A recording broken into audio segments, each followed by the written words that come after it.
This morning we had a subject that seems to come into special focus this week.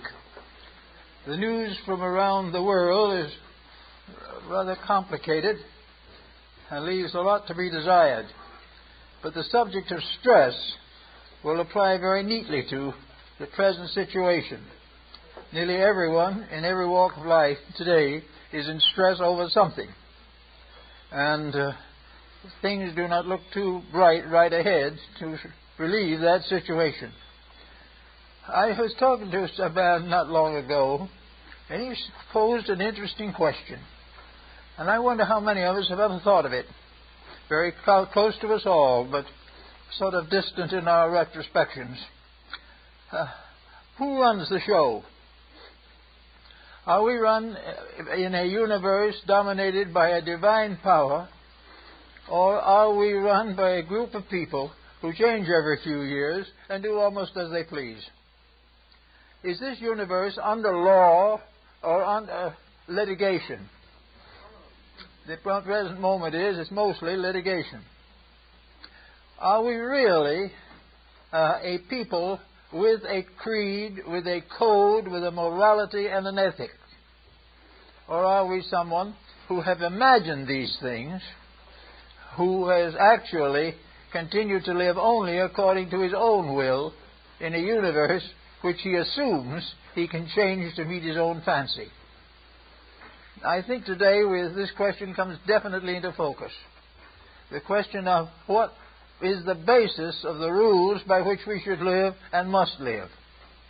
Our ancient brethren, who were more or less accused of superstition, were of the opinion that a divine power ruled all things, that a principle beyond human judgment kept the solar system in order, that planets and stars and galaxies were not subject to the whimsies of political factions, but were part of a great universal plan which was wise enough and great enough to take care of the greatest of all things and at the same time be mindful of a sparrow's fall.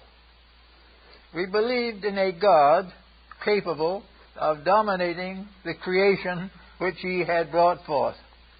We believed in a universal principle of integrity which should be and must be obeyed. We believed in the brotherhood of man. We believed in honesty and integrity and common sense. Well, we didn't live all of it, but we claimed to have some concept of it. We wanted to believe that we lived in an honest creation. And while we were not sure that we were honest ourselves, we were convinced that honesty was the best policy. Now we come to a time in which practically all of these rules are being broken. This man I mentioned who spoke to me spoke about his family. His children are not following the laws that he followed when he grew up. He followed the Ten Commandments. To his children, the Ten Commandments mean nothing. The only thing is wrapped up in one commandment: do what you want to. If you get caught, so what? If you end your life precipitously in crime, so what? Nothing means anything anyway. The universe of a divine plan has faded from the popular mind. And in its place we have something that is in trouble all the time. Now, if it was true that we could live in a soulless world and be comfortable and happy and cheerful and cooperative and honest, it might be worth contemplating. But all we are getting out of the present system is trouble. We are getting narcotics, we are getting all kinds of venereal ailments, we are getting morality down to nothing. We are losing all integrity in government and in policy and in the professions. We are in terrible trouble, and yet we insist that there are no laws or rules that have to be obeyed to stay out of trouble. We talk about them. We say that an individual should be honest, and another one will say, well, as honest as he can be under existing conditions. And conditions are so bad, he's not very honest. So we have the problem here of a dishonesty that is not working and an honesty that has been rejected. We are very much troubled in the restoration of certain religious values. We believe in this principle of religion and morality. We have inherited from the past several great religions, and most of those who have followed those religions honestly and honorably have been decent people. We do not know now which way to turn. Is there a religion? Are they all superstitions? Is there nothing real but the desire for wealth and honor? Is there nothing that is rewarded except prosperity? If these are the rules of things, we better take another look. Because unless we have inherited an integrity, we've got to create one. We cannot go on like this. We cannot go on breaking every rule of proper living and enjoy prosperity and security and look to a good future for our children. So the problem comes right down to our front doorstep in the problem of modern stress and strain. We are under stress all the time. An individual who lives contrary to his own integrities is always under stress. An individual who has no integrity at all to live with, he's under still worse stress. For stress has something to do with honor, and honor has something to do with an integrity at the source of things. If there is no right at the source of life, then all integrity is foolish. Or, perhaps under those conditions, we should settle down and try to create an integrity. We have to have it, and it looks very much as we go back over the pages of history that we had it when we were born, that we had it when our ancestors were born, and that we've had it since the beginning of time. The only problem with this is that this integrity interferes with the profit system. It interferes with the irresistible impulse to dominate somebody. And in military and political matters, the almost inevitable pressure to conquer the world. Now we look back and see that from the beginning of things, we had some ambitious people. We had a few who were deciding to do the best they could for themselves at the expense of everybody else. One of the first we have of that particular category was Alexander the Great. He was considered fairly great, although he on one occasion said he would give up all his greatness if he had the vision of Aristotle. But anyway, Alexander went out to conquer the world and died under the walls of Babylon in his 30s. Died of dissipation in a world that conquered him with every fault and vice of his time. The great conqueror faded away to nothing. And along came Caesar. He was a pretty sharp man. He did pretty well for himself. And if we can believe the oration of Marcus Aurelius and some of the others of the time, Caesar was a considerably good man. He didn't accept the crown of empire. He was not a selfish man, but he was a strong man, and he led his people into a number of conquests, etc., etc. So, this man who turned down the power to be emperor of Rome was assassinated by his nearest friend. There went another ambition, went into trouble, and ceased forever. And so it goes all the way on down. One after another, these things happened. Muhammad poisoned at the feast of Cabala.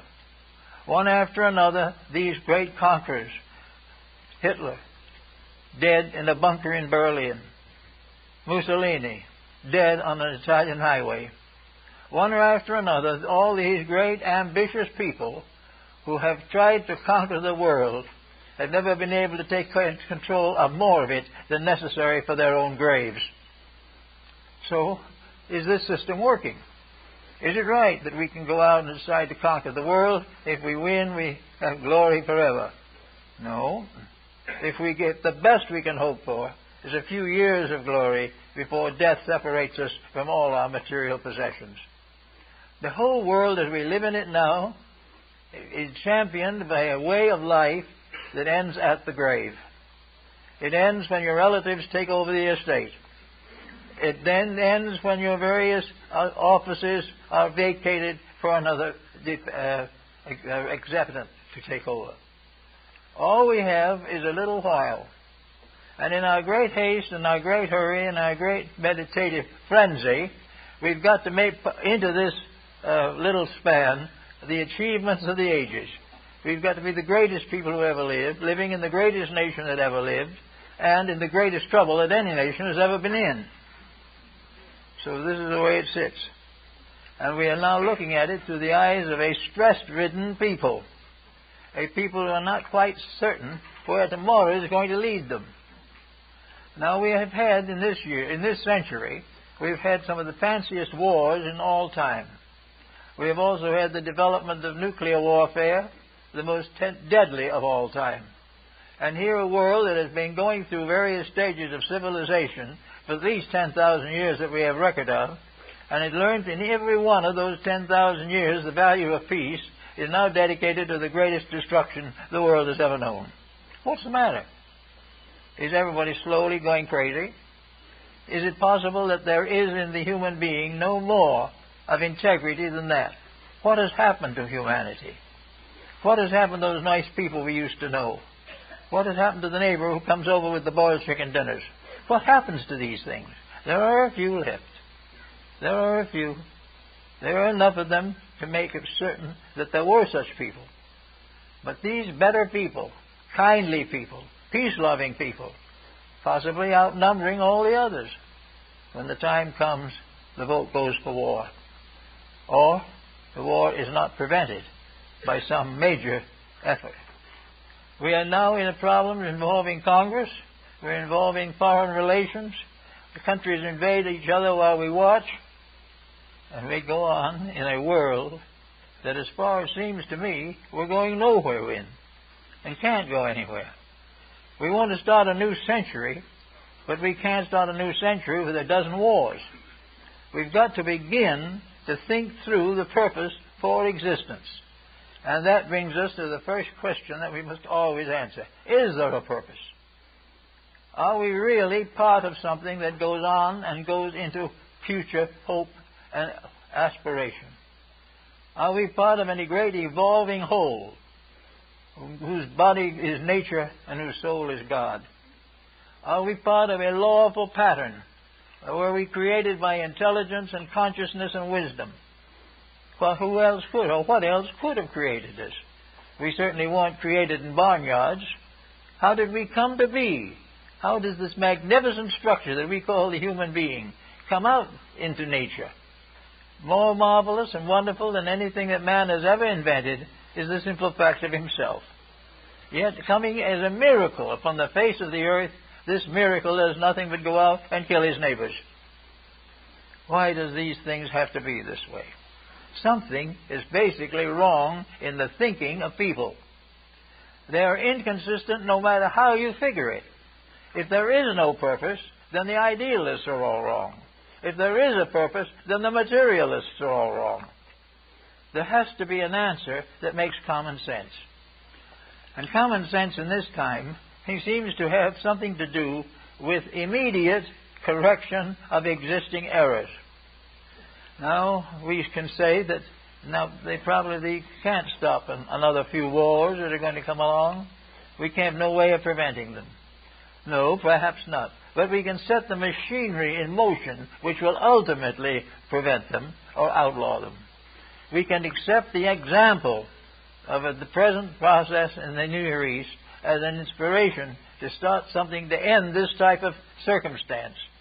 There is no reason why we should go on dreaming of a beautiful world to come and killing our neighbor every day. This is something that I think Nostradamus was quite a prophet. He pointed out that before the end of the 20th century, which is coming up, 21st century, by the way, there would be a great upheaval, a final decision, a weighing of conscience, peace versus war, conquest versus gift, nobility versus selfishness. There would be one great battle for integrities, and this battle would be won by integrity. And that will be won because, looking around, people can gradually come to see there's nothing else that'll solve anything. There is no substitute for honesty. And those who try to live by honesty, you generally die as a result of gang war or something of this nature. Also, the human body can't take it. The kind of world we live in now is enough to destroy the health of any creature that ever comes into it. The only ones that are really safe now are the ones that are so far off in a glacier somewhere that we haven't found them yet. As soon as we find them, we'll get rid of them also. We are getting rid of all the bugs that are pests, and one of these days the bugs may get up and turn us away because we're pests. But whatever it is, we are in the face of a problem that calls for a major survey of values. We're in a situation in which our entire way of life over the last 2,000-3,000 years must be reappraised. We must find out why we are here, and if we can't find out, then we can't hope to survive. If we don't know what to do and keep on making mistakes, well, at least we can see we're making the mistakes. And this gives us some hope that we can correct them. But if we consider our mistakes works of art and consider the misdoings as great achievements, there's not much we can look forward to. So we now have a real situation coming up, maybe more so in a few weeks or a few months, in which we have got to decide what kind of a world we live in. Whether we're on the side of that which is constructive or acknowledging there is no constructive, and on the side of profit and immediate pleasure, whatever it may be. I think we can all look around enough to see from history, from the modern books, from everything that we see in life, that there are rules. There are rules in this game. And the few people we have who have been relatively happy have been the ones who kept the rules. There is no doubt in the world that it is possible to live comfortably, pleasantly, and cooperatively on this planet. But without some form of careful thinking, we're going to get into trouble. We're getting into trouble. The moment we break one law, we endanger another one. The moment we try to do something that is wrong, something that was previously right goes bad. We can't start a chain reaction of mistakes without those mistakes running through every part of our fabric. We may have intended nothing more or less than to reduce the price of gasoline or something, and it ends up with an atomic war. All these things are part of a lack of integrity and motives. Now, their saying is, at least at the moment, that we need some kind of a new dispensation. That we need a new concept of why we are here. That we need to know something that will enable us to be here and survive here and have a constructive existence while we are here. This thinking at the moment doesn't involve immortality. That is even further out. That is something that interferes with nearly everybody's ambition. But we need something. So we're going to try to work out, in one way or another, an acceptable doctrine. Now, is this doctrine going to be the doctrine of a layman? Is this doctrine going to be sterile of all religion? Is it going to be something merely of daily contacts? Is it something in which we're going to imprison people for being dishonest, but not for being immoral? Are we going to find one way or another of perpetuating our mistakes and making little circles around them and call them our virtues? That's not likely to work very well either. If we go back and look over the grounds of millions of people that have lived and built and dreamed and hoped and died on this little ball in space, if we look out, we will realize that the great work of these people has been done by those with dreams, hopes, ideals, and convictions beyond materiality. The Leonardo da Vinci's, all of these, Michelangelo, all such great artists, all musicians, all idealists in painting and everything, all of them have had principles. The great religious art of Guidorini, all these things, the great and the lesser life of Christ by Albrecht Dürer, all these great religious works were religious. They were written by people who had deep convictions. The greatest music of our early time was church music. Music doing honor to the divine power at the root of life. Most of the ancient laws of people of all religions centered on the altars of their gods. Here Zeus reigned supreme over the powers of Greece. And he went over to Rome and became Jupiter and remained in power there till the Romans corrupted him, and then he fell. So everywhere where the gods come, they remain in good service and good standing until men corrupt them. And when men corrupt them, they're not going to get up and say, I've corrupted God. They're going to say, there wasn't any God in the first place. We're going to protect our own dishonesty rather than to admit that there was something that we destroyed out of our own selfishness. So as we go along, we watch these different things that have happened. We watch the dreams and hopes and aspirations of the best people we know, all down through ages. We look at the great monuments of the past. And then we begin to look at the parallels today. Now, in the present century, we have watched the development of a religious art that was considerable. We have seen it grow and unfold. And we've seen it struck by an early frost and destroyed. We see the religions of the Soviet republics gradually coming back after 40 years of being denied existence. The people found a very simple fact: can't live without them. Well, what you can't live without must have some reality. But what you can't live with hasn't got much reality. The reality lies in the fact that by living with it, you grow. You love your family, you take care of them. You have the joys of simple things. Whereas when you get very complicated with a great being involved political theory, you end up by murdering your neighbors. And it is the same all the way along. We are gradually getting back the religion we lost before the beginning of World War I. We are beginning to see again the rise of a spiritual communion. Why? Because we can't stand things as they are. We have suddenly discovered that materiality and all of its byproducts cannot be lived with without destruction. We cannot keep these rules because they're not rules. They're the selfish products of human ambitions. Now, how did we get them? We simply got them by giving them as a scientific or political identity. We finally decided that we could get rid of religion by declaring that there was no God.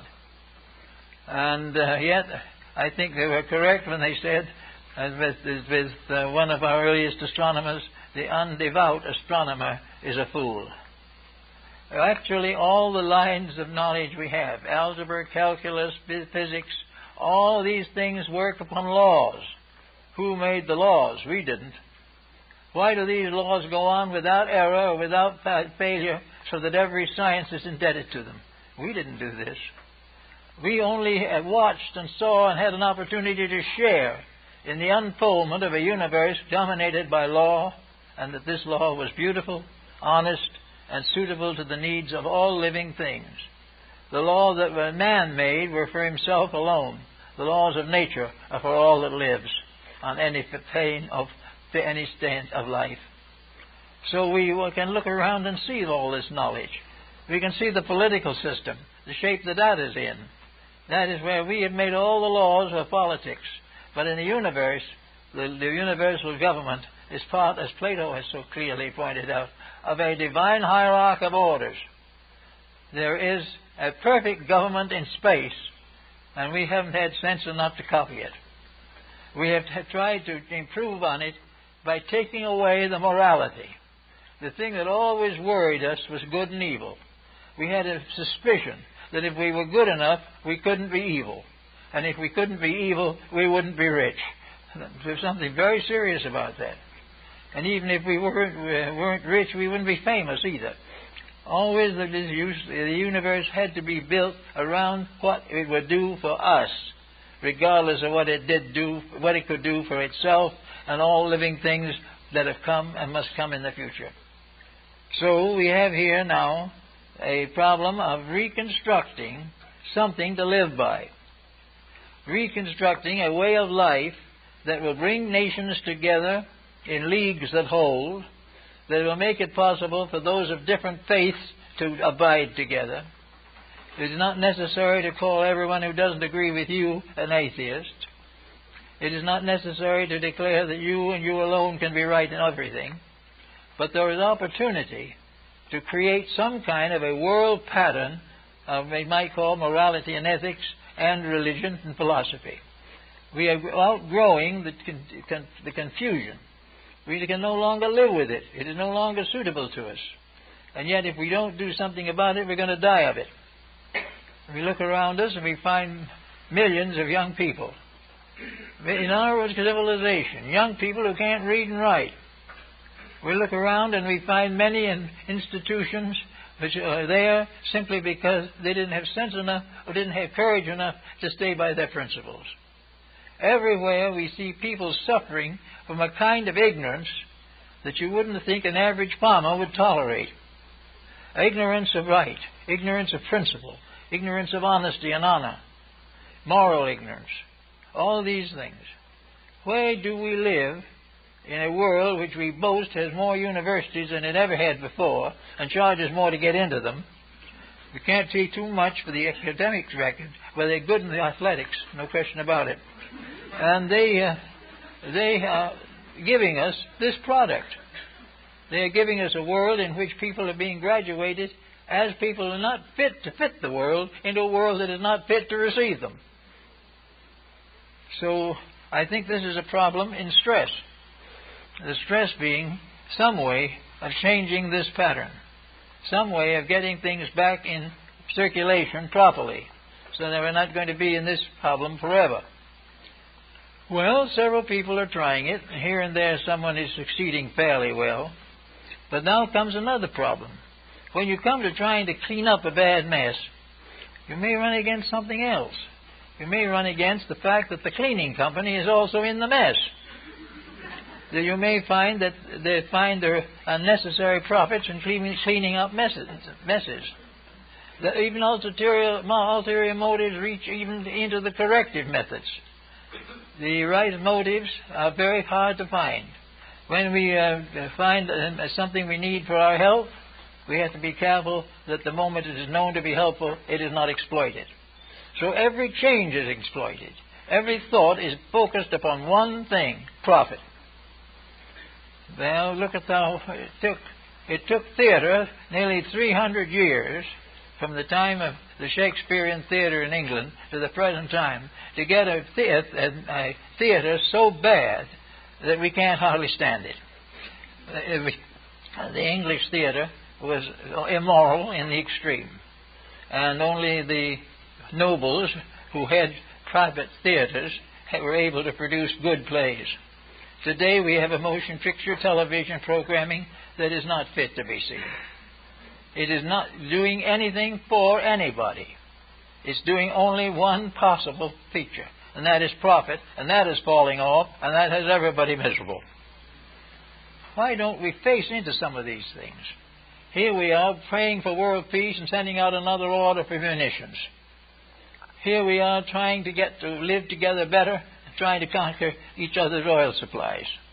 Everything goes the same way, talk, down, nothing happens. So we've got to do something to find out why it doesn't happen. Now most people, average people, are basically inclined to be decent. They would like to do things right. They would like their children to be decent. They'd like to have all the things that they might have had in education and hope, but which were denied to them by an economic system that enslaved them. So there is a great number of people who would like to do it right. Now, there's a way of helping them to do this right. We have in the world today about, 6.25 billion people. Of that 6.25 billion, better than 3 billion are religion-oriented. That means that for these people, the spiritual value is the basic reality. Now, this doesn't mean that there are all or any of them living it, but it means that they are susceptible to the influence of religious thinking. They're susceptible to being brought into harmony with the reality of a divine good at the source of life. Over 3 billion here in this planet believe in God, and probably considerably more, not listed, but in fact, actually in the silence of themselves have the same belief. The belief in God is probably the largest singular belief that we have. It is a belief, however, which has produced comparatively little result, because if it was honest, it was hurt, it was injured, it was persecuted. And if it was dishonest, it simply added to the general mass. But there is a great nucleus of people who believe in realities, and believe that these realities are spiritual. And they believe also that these realities must be lived if we want to get out of the mess. We're not going to get out of the mess until we stop being selfish, until we stop being egotists, combative, and competing with each other for the last nickel. We're not going to get out of any mess until in our own hearts the greater good controls our conduct. And we're not going to find a motive large enough for that unless we realize that the divine plan itself has given us a universe which will reward those who deserve it and will punish those who lack morality and ethics. These things we have to face now, because there's another century coming. Another century, and it doesn't look so good at the moment. It looks like more wars, more trouble, more conflicts, more people biting at each other. Why? Because there are certain false values that will not die. And among these false values is personal profit. Personal profit and personal aggrandizement. The individual wishing to be important finds it easier to be important by being rich than by being intelligent. People who believe in getting some kind of fame are not too particular how they get it. They would like to be honest, but whichever acts they make or actions they conduct by means of which they get a cheer is more important to them. Little by little, all these things are coming to a head. The prisons don't know what to do with the prisoners. Young people, they can't even jail them. Crimes are more recent ever than before in history. Everything is out of hand. And there's nothing going to help it unless something puts it back in the hand. And you can't put it back simply by passing laws. This idea of passing laws is no help. You've got to put it back in hand by helping people to understand the integrities of life. You've got to change your educational program to show people how nature itself is working day and night to help to protect us, and we are personally tearing down every protection that nature provides. We've got to realize that everything in the universe is working for good except us, and we're working for profit, and all we're getting is loss. So we have to begin to think a new philosophy of life, a new philosophy of ethics, a new philosophy of morality. We don't have to go back to the superstitions of the past, but we certainly have to go forward from the superstitions of the moment, which are wealth and fame. We need everyone to work to build an idealism that we will commonly accept as a common heritage. We had that in the old days in the Mosaic Code, the Decalogue, the Ten Commandments. We had a little addition to it with very valuable thoughts when we had the Sermon on the Mount. Every nation has had these codes. There is a place in Jerusalem where the equivalent of the Ten Commandments in practically all the nations of the world is on exhibition. There are also all over proofs that every nominal religion of the world has been ethical, moral, and idealistic in principle. And every one of them has been destroyed by selfishness and misinterpretation. We know, for instance, it says in the Quran that those who do not believe that Jesus Christ was a messenger sent of God, those will not enter heaven. And yet neither the Muslim nor anybody else quotes it much. We need to get an idea that there is a universal religious principle. Then that principle is sustained by the biochemistry and psychochemistry of existence itself. The great religion is sustained by cosmogony, astrology, anthropology, and everything you can think of. There is a great universal reason for everything. And there is also a universal law, a way by which everything can be accomplished that is reasonable. But we've got to begin looking for it. We've got to begin to realize that wealth is not the end. that wealth will leave us all floating around somewhere in space on a dead world, that we can destroy the planet and everything in it with our ambitions, our wealth, and our materialism. But if we want to survive, we've got to do something else. There is some talk about what planet we're going to ruin next. We haven't gotten to it yet, but I don't think we're going to get a chance that way. We're going to have to solve our problem, and we've got everything necessary to solve it. The only thing we haven't got is that inner unselfishness and dedication which is necessary. Now, it seems that in this moment and in these periods, that the most important thing that education can bestow upon anyone is incentive. It can give the individual a realization of his own place in the plan of things. Education can convey to the average person some concept of the world in which he lives, its history, its destiny, and the various processes through which it is passing. Education can fit the individual for a better life than he has at the moment. But to do this, education must devote itself primarily to the proving of the integrity of the universal purpose. Education must prove to the convenience and to the conviction of many people that the whole great plan of life is the unfoldment of one great doctrine for the salvation of all that lives. This salvation is not necessarily theological, but it is more than that. Salvation means that whatever the divine power is at the root of life, that power is the Savior of all that lives, and that which lives according to that power will never die. We know this from the traditions of our fathers. We know it also from the experiences of today. We see the faults falling on every hand. We see the proud coming down to disaster. We find our great people bound and linked with deformity of all kinds. All these things we begin to see. We see a world in which we cannot find the type of person we think we need. They are there, but they are silent. We can bring them out. And those which are in doubt and those which are now making mistakes will be probably easily converted if we get a solid core for them to work with. So I think that the idea that we have of stress at the moment relates largely to the stress of the effort to solve a problem that is in our very presence getting completely out of hand. It's reaching a point today where it is liable to enter the home of any one of us and destroy everything that we hold sacred. There is no release, no salvation in any of the programs that are being advanced. They are all to pay bills or make new ones. They are all to create new programs for armament and new programs for economic cooperation.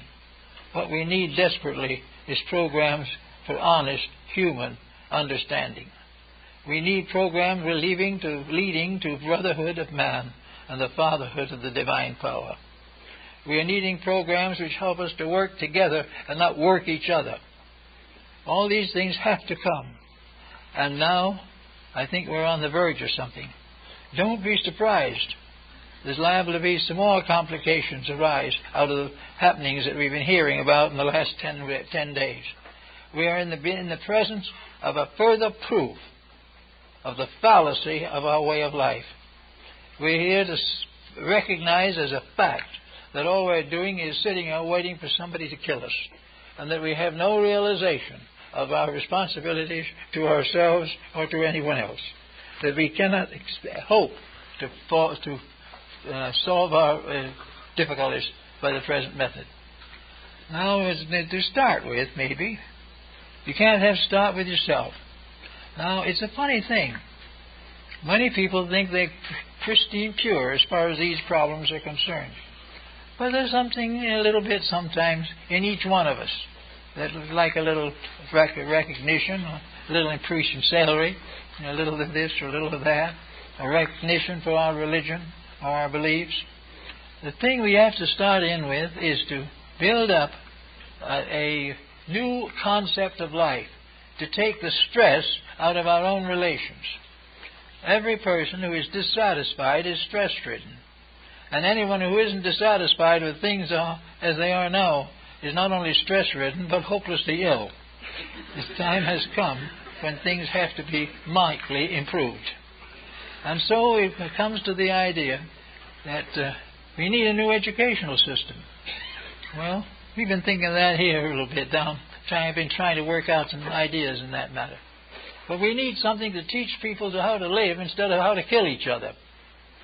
We need people who want to share what they have with those who need it instead of taking away from them the little that they have. We have all kinds of knowledge that is necessary to lead ways of peace and integrity. We have all the keys, all the instruments that are necessary to build a cooperative economic educational system which is dedicated to the production of intelligent, cooperating people to whom the idea of war is naturally abhorrent, but who will not corrupt their personal morals in order to justify a war. In India, there was a very interesting fable. A Buddhist general in the army of the great teachings of the Mahabharata. And he came to Buddha. He said to him, "Lord, I want to be a Buddhist, but I am the general of the army of the Raja. I am sworn to protect him from his enemies, and to protect his estates, and to protect his citizens. Now, how can I be a Buddhist when I have taken a vow to protect him, so that if war comes, I must fight his enemies?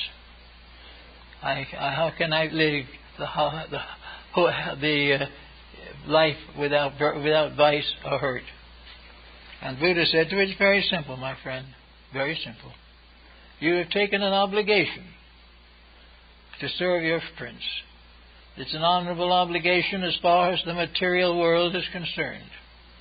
Therefore, if the time should come, then you must go out and maybe die for your prince or kill for him. Then you must do it. But you must remember that if you kill, you will in turn be killed. And any evil that you commit to protect your master will come back on yourself. You will not be punished eternally. But if you break the rules of hurtless living, you must pay for it, whether you're a Buddhist or not. Therefore, serve your master. But if he wants something unreasonable of you, serve him. But realize that you are a martyr to his need, and that you must carry the responsibility." Well, it's a kind of an abstruse way of saying something, but it is partially true. Namely, that there are things we will always have to do that may not be just what we want to do. But if we do definitely the best we can, if we build a new concept of value, I think we can very shortly accomplish a great deal of good. If we look over the world today with the nations of the world, we realize that most of them have suffered keenly in recent years. Whole nations have been wiped out. Millions have died for the selfishness and ambitions of warlords.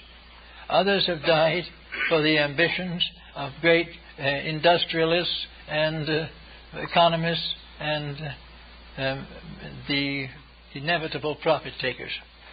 So we can say very simply that there is a way in which we can gradually get rid of the most common of these ills. We can end forever wars that are fought for profit. We can end forever laws that are made to favor groups at the expense of the common good. We can destroy or wipe out forever the rules which permit narcotics addiction to young people of our country. We can gradually weed out obvious corruption and get rid of it. And if we weed out obvious corruption, we will weed out with it obvious profit. And with those things wiped out, there is a chance for something constructive to get a start. Now, we may not do it with everyone, but we can start with ourselves and a few people whom we believe in. We can try to our best to dedicate our own efforts to the stressful labor of making it a safer world. That we will try to, if we have to suffer, that we will suffer for something worthwhile.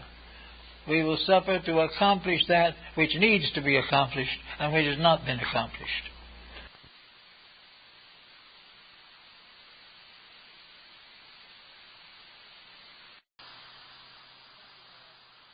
We have to go out and fight for things that are falling apart while we fight for them, and also fight over them.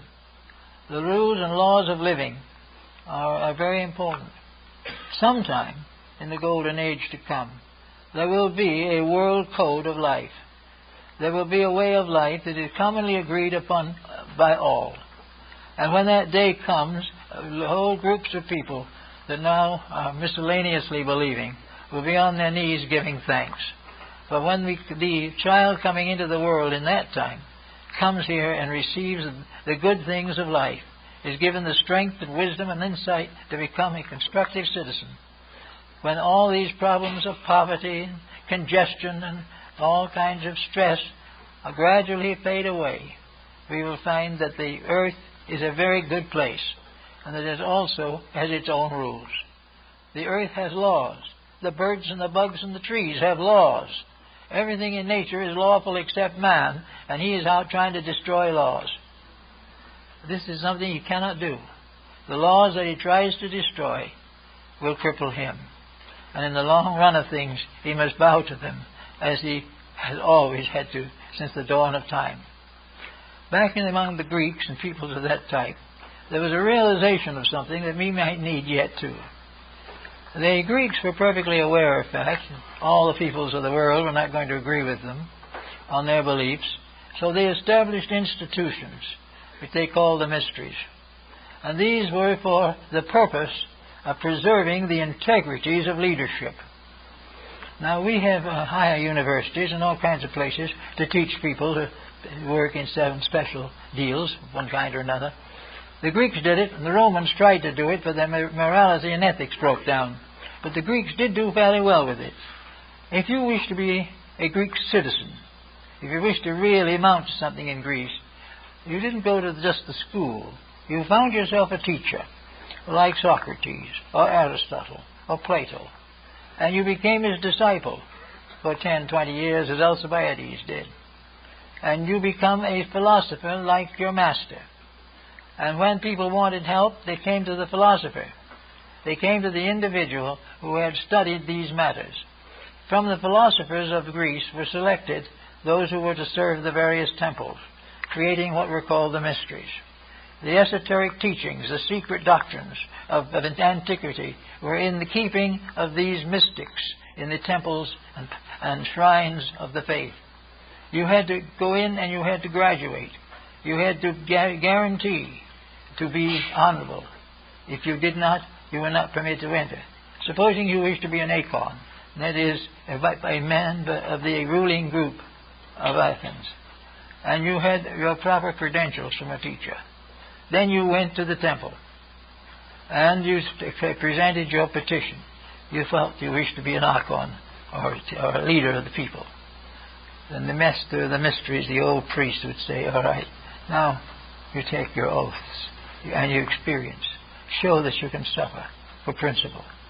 So that you can go through temptation without faltering for a moment to protect the common good. And prove beyond all question of doubt that you're incorruptible.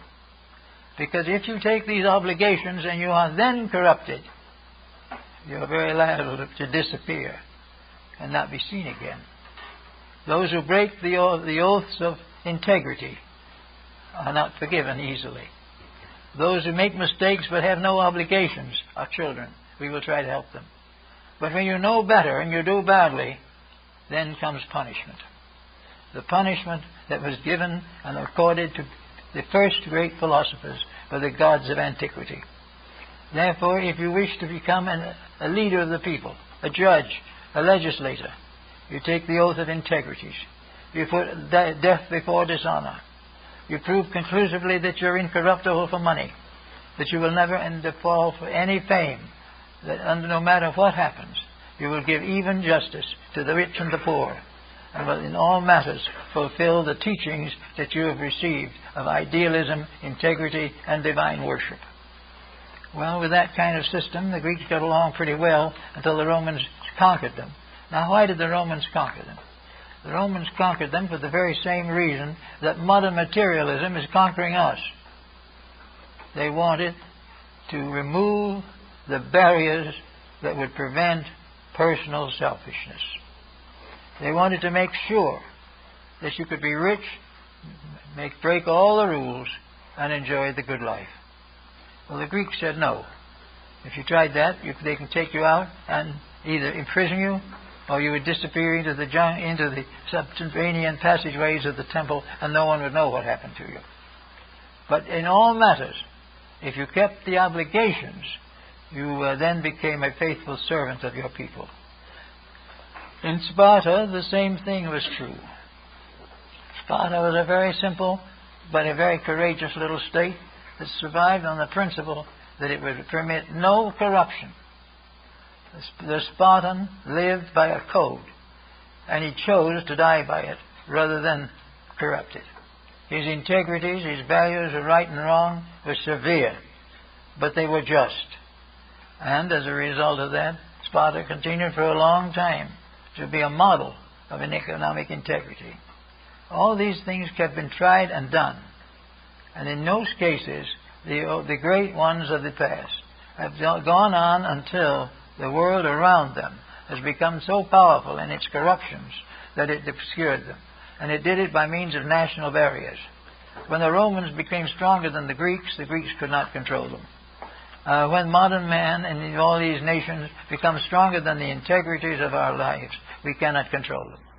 So the mass of corruption destroys the control of the small group of dedicated persons.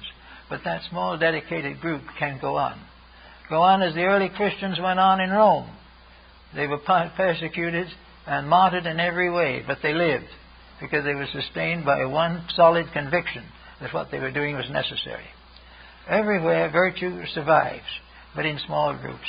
The time for it now is to come out of its shelter, to come out of its hiding place, and to be encouraged to lead people along the way of integrities. It is very necessary that within the next 25 or 50 years we find out how foolish we've been. And if we don't have to go and take a big course on it, all you've got to do is read the daily paper. And you will see just exactly what we're doing that should never be done, and what we are not doing that should have been done already. All these things will help us to gradually realize that the bad examples that we see are the basis of instruction. If these people were not making these foolish mistakes, we probably would never notice it. But once we see how foolish they are, we realize that when we do the same thing, we are equally foolish. And this is the beginning of a better way of life. So we take the stress of life and take a little of the stress out of it. We can make our own lives probably 90% stress-free, even under the most difficult situations. We can do it because if we have no false ideas, we have very few conflicts. There is no one that can really tell us that we can't be honest. And if we don't ask anybody else, we're all right. Because if we are honest and do as we should, we know what is right, and there is no stress in us.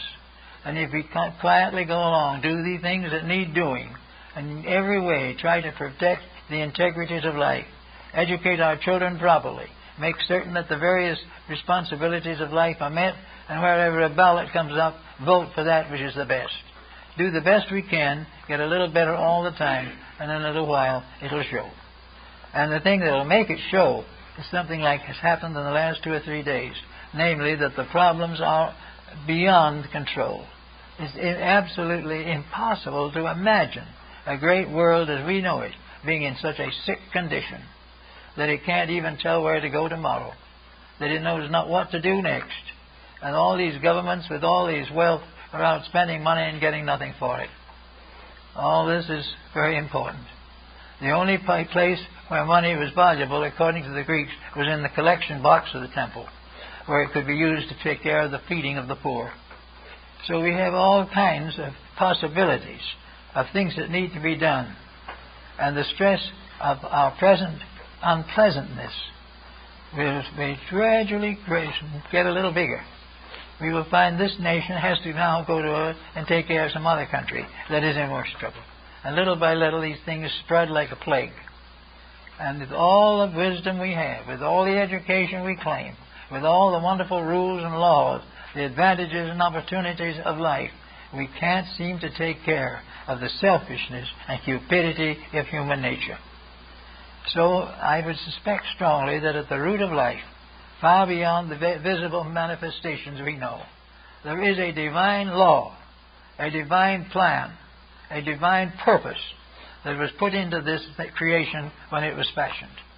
After all, we didn't fashion it. It didn't come from nothing. It had to come from something. And when it came, it became beautiful. And it was magnificent until we gradually deformed it. But whatever it may be, it's there. And that great pattern of principles is still ready to work for us. And the only way we can have the law keep us is that we have got to keep the law.